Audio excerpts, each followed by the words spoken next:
Good morning class. आज हम पढ़ेंगे एक समान विद्युत क्षेत्र में रखे वैद्युत द्विध्रुव पर बल आघूर्ण।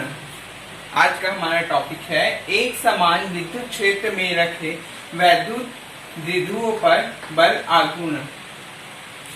पिछली क्लास में हमने वैद्युत आघूर्ण के कारण क्या है विद्युत क्षेत्र की तीव्रता अक्षीय स्थिति और निरक्षीय स्थिति में पढ़ा था। अब इस क्लास में हम लोग क्या पढ़ने वाले हैं, एक समान विद्युत क्षेत्र में रखे वैद्युत द्विध्रुव पर बल आघूर्ण। तो हम लोग को पता है एक समान विद्युत क्षेत्र क्या होता है। एक समान विद्युत क्षेत्र क्या होता है, पिछले क्लास में हमने पढ़ा था। एक समान विद्युत क्षेत्र वह विद्युत क्षेत्र होता है जिसके प्रत्येक बिंदु पर विद्युत क्षेत्र की तीव्रता क्या है, दिशा और परिमाण दोनों में क्या है, बराबर होता है। एक समान विद्युत क्षेत्र कहलाता है। किसे कहते हैं एक समान विद्युत क्षेत्र? एक समान विद्युत क्षेत्र वह विद्युत क्षेत्र होता है जिसके प्रत्येक बिंदु पर क्या है, विद्युत क्षेत्र की तीव्रता E और दिशा क्या है, दोनों क्या होता है, बराबर होता है। और हमने यह भी जाना था कि एक समान विद्युत क्षेत्र में क्या है, विद्युत बल रेखाएं क्या होता है, परस्पर समांतर तथा समदूरस्थ होती है।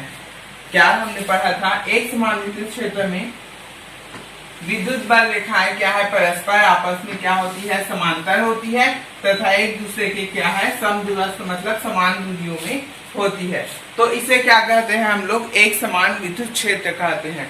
तो इस एक समान विद्युत क्षेत्र में कोई वैद्युत द्विध्रुव रखा गया है तो उस पर क्या है, विद्युत क्षेत्र की तीव्रता किस प्रकार होती है, क्या उस पर कैसे बल आघूर्ण कार्य करता है, इसके बारे में हम लोग क्या है पढ़ेंगे। ठीक है, तो हम लोग यहाँ पे मैंने लिख दिया है, थ्योरी जो है वो सब लिख दिया है, उसको मैं वहाँ पे एक्सप्लेन कर देता हूँ डायग्राम के थ्रू।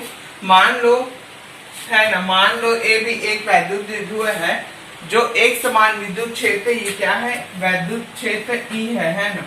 तो मान लो ए भी एक वैद्युत द्विध्रुव है, ये A है, ये B है। मान लो ए भी एक वैद्युत द्विध्रुव है जो एक समान विद्युत क्षेत्र E के साथ थीटा कोण बनाते क्या है, रखा गया है। देखिए, मान लो ए भी एक वैद्युत द्विध्रुव है जो एक समान विद्युत क्षेत्र E के साथ क्या है, थीटा कोण पर रखा गया है। ये क्या, कौन सा कोण है, यहाँ पे थीटा कोण है, थीटा कोण पर रखा गया है जो कि प्लस Q और माइनस Q आवेशों से मिलकर बना है। इनके बीच की दूरी कितनी है, इनके बीच की दूरी है 2L है ना। तब क्या है, प्लस Q आवेश के कारण, यहाँ पे देखिए E के कारण प्लस Q आवेश पर एक बल कार्य करेगा। चूंकि यह आवेश है और आवेश क्या है, विद्युत क्षेत्र में रखा गया है, तो क्या है, वह एक बल कार्य करेगा। तो एक बल, कौन सा बल कार्य करेगा, एक बल कार्य करेगा QE क्षेत्र की दिशा में। QE कार्य करेगा कौन सा, इस दिशा में। क्षेत्र की दिशा मतलब विद्युत क्षेत्र की दिशा कौन सी है, विद्युत क्षेत्र की दिशा इस डायरेक्शन में है। तो A पर उपस्थित प्लस Q आवेश पर एक बल कार्य करेगा, वो बल कार्य करेगा क्षेत्र की दिशा में मतलब E के दिशा में। इसी प्रकार माइनस Q आवेश पर भी एक बल कार्य करेगा जो क्या है, इस क्षेत्र के विपरीत दिशा में कार्य करेगा। तो ये इस दिशा में क्या है, QE कार्य करेगा और यहाँ पे भी एक QE कार्य करेगा। दोनों बल देखिए, दोनों बल का मान बराबर है, अर्थात परिमाण क्या है, दोनों का बराबर है, किंतु दिशा इसकी विपरीत है। एक बल क्या है, इस दिशा में कार्य कर रहा है और एक बल क्या है, इस दिशा में कार्य कर रहा है। तो जाहिर सी बात है, ये एक क्या है, बल युग्म का निर्माण करेंगे। कक्षा 11वीं में हमने पढ़ा था बल युग्म किसे कहते हैं, है ना। दो बल क्या है, परिमाण में बराबर होते हैं किंतु दिशा विपरीत होता है, तो क्या करते हैं, उसे बल युग्म कहते हैं। वो एक बल युग्म का निर्माण करते हैं। तो यहाँ पे एक बल युग्म का निर्माण हो रहा है, किसके बल युग्म का परिमाण कौन सा है, QE है। तो ये क्या है, हम लोग यहाँ पे बताया गया है, ये बल परिमाण में बराबर है किंतु क्या है, इनकी दिशा आपस में क्या है, विपरीत है। अतः यह एक बल युग्म का निर्माण करेंगे, जो द्विध्रुव को घुमाकर क्षेत्र के समांतर लाने का प्रयास करेगा। यह बलयुग्म क्या है, इस द्विध्रुव को घुमाकर ई तीव्रता वाले क्षेत्र के क्या है समांतर लाने का प्रयास करेगा। तो यह क्या कहलाएगा, तो इसे कहते हैं प्रत्यानयन बलयुग्म कहते हैं। तो इसे क्या कहते हैं, प्रत्यानयन बलयुग्म कहते हैं। यहाँ पे देखो, मान लो एक बार और, मान लो ए भी एक वैद्युत द्विध्रुव है जो एक समान विद्युत क्षेत्र ई के साथ क्या है थीटा कोण बनाते रखा गया है ना, जो प्लस क्यू तथा माइनस क्यू आवेशों से मिलकर बना है तथा इनके बीच की दूरी 2l है।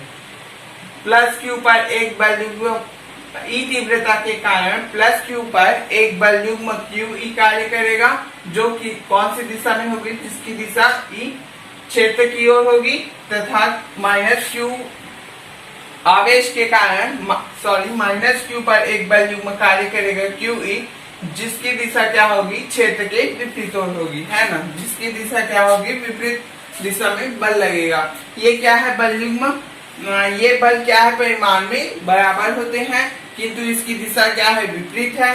तो ये क्या है, एक बलयुग्म का निर्माण करते हैं जो क्या है इस द्विध्रुव को क्षेत्र के समांतर घुमाकर लाने का प्रयास करेगी। तो इसे क्या कहते हैं, इसे कहते हैं प्रत्यानयन बलयुग्म। और इसका आघूर्ण क्या होता है, प्रत्यानयन बलयुग्म आघूर्ण क्या है, टाउ से हम लोग प्रदर्शित करते हैं। तो ठीक है, आगे हम लोग देखते हैं, इसके आगे है और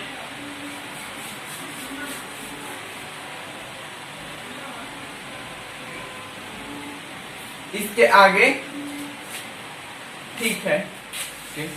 तो इस प्रत्यानयन बलयुग्म का आघूर्ण क्या होगा, इस प्रत्यानयन बलयुग्म का आघूर्ण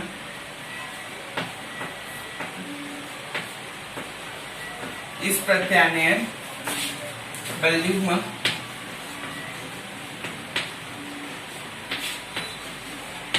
का आघूर्ण टाउ बराबर एक बल गुणित द्विध्रुव के बीच की लंबवत दूरी।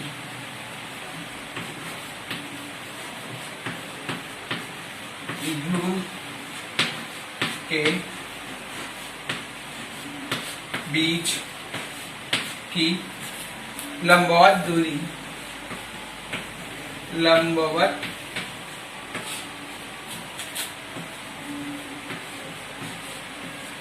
दूरी, ठीक है। इस प्रत्यानयन बलयुग्म का आघूर्ण क्या होगा, प्रत्यानयन बलयुग्म आघूर्ण को टाउ से दर्शाते हैं, क्योंकि हम लोग को क्या निकालना है, वैद्युत द्विध्रुव पर बल आघूर्ण निकालना है। तो बल आघूर्ण को क्या है टाउ से प्रदर्शित करते हैं। तो इसका मान होता है एक बल गुणित द्विध्रुव के बीच की लंबवत दूरी।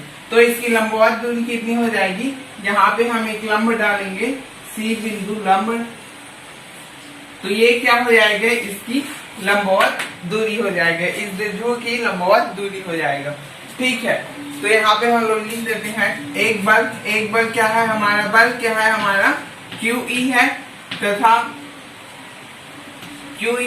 द्विध्रुव के बीच की लंबवत दूरी कौन सी है, AC, ठीक है। ये कौन सा पॉइंट है, ये कौन सा बिंदु है, ये है बिंदु A और ये है बिंदु B। तो इसकी लंबवत दूरी कौन सी हो जाएगी, द्विध्रुवों का लंबवत दूरी AC हो जाएगा। तो ये क्या है हमारा AC। अब AC का वैल्यू हम लोग को पता है, कैसे कहाँ से निकालेंगे, हम लोग निकालेंगे इसको पाइथागोरस साइन थीटा के वैल्यू से निकालेंगे। हम लोग को पता है sine theta is equal to कितना होता है, sine theta is equal to कितना होता है, sine theta is equal to होता है लंब बटे कर्ण। तो लंब कितना है यहाँ पे, इस त्रिभुज में देखिए लंब कौन सा है हमारा, लंब है हमारा ये AC, लंब है हमारा AC और कर्ण हमारा है 2l is equal to sine theta.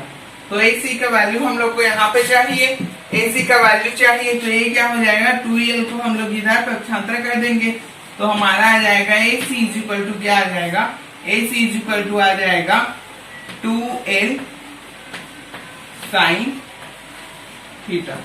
तो AC का वैल्यू हम लोग यहाँ पे पुट आउट कर देते हैं। टाउ इज इक्वल टू हो जाएगा QE 2L साइन थीटा। पिछले क्लास में हमने पढ़ा था वैद्युत द्विध्रुव आघूर्ण क्या होता है। वैद्युत द्विध्रुव आघूर्ण P इज इक्वल टू क्या होता है, Q इंटू 2L होता है। यहाँ पे Q इंटू 2L दिखाई दे रहा है, यहाँ पे ये क्या है, Q है और ये 2L है। तो इसके जगह में हम लोग क्या लिख सकते हैं, वैद्युत द्विध्रुव आघूर्ण P लिख सकते हैं। तो ये क्या हो जाएगा, टाउ इज इक्वल टू ये हो जाएगा P E साइन थीटा। यही क्या है हमारा, एक समान विद्युत क्षेत्र में रखे वैद्युत द्विध्रुव पर बल आघूर्ण है। यही हमारा एक समान विद्युत क्षेत्र में रखे वैद्युत द्विध्रुव पर बल आघूर्ण है। ओके, इसके आगे हम लोग देखना चाहें, अगर इसे हम लोग और परिभाषित, यदि थीटा का वैल्यू हमारा, देखो इसको आगे और हम लोग एक्सप्लेन कर देते हैं। यदि थीटा बराबर, यहाँ पे लिखते हैं, यदि थीटा बराबर कितना हो, 90 हो, है ना, थीटा बराबर 90 हो तथा E इज इक्वल टू क्या हो, 1 हो सॉरी, तो यहाँ पे वैल्यू पुट आउट करने पे साइन 90 का वैल्यू कितना होता है, साइन 90 का वैल्यू कितना होता है, साइन 90 का वैल्यू आप लोग को पता होगा, साइन 90 अंश का वैल्यू होता है हमारा 1 होता है और E का वैल्यू 1। तो ये क्या हो जाएगा, मान रखने पर, लेने पर यहाँ पे वैल्यू पुट आउट करते हैं तो क्या हो जाएगा, tau is equal to P और E के जगह में क्या हो जाएगा, 1 हो जाएगा, सॉरी यहाँ पे मैं मल्टीप्लाई 1, तो ये हो जाएगा tau is equal to P, है ना। टाउ इज इक्वल टू क्या हो जाएगा, P हो जाएगा। तो यहाँ पे निष्कर्ष में लिख सकते हैं हम लोग क्या, किसी वैद्युत द्विध्रुव का द्विध्रुव आघूर्ण उस प्रत्यानयन बलयुग्म आघूर्ण के बराबर होता है जो द्विध्रुव पर उस समय कार्य करता है जब द्विध्रुव को एकांक तीव्रता के वाले एक समान विद्युत क्षेत्र के लंबवत क्या है, रखा जाता है। अब हम इसके आगे पढ़ेंगे एक समान विद्युत क्षेत्र में वैद्युत द्विध्रुव को घुमाने में किया गया कार्य। ठीक है, इसको मैं रफ कर देता हूँ।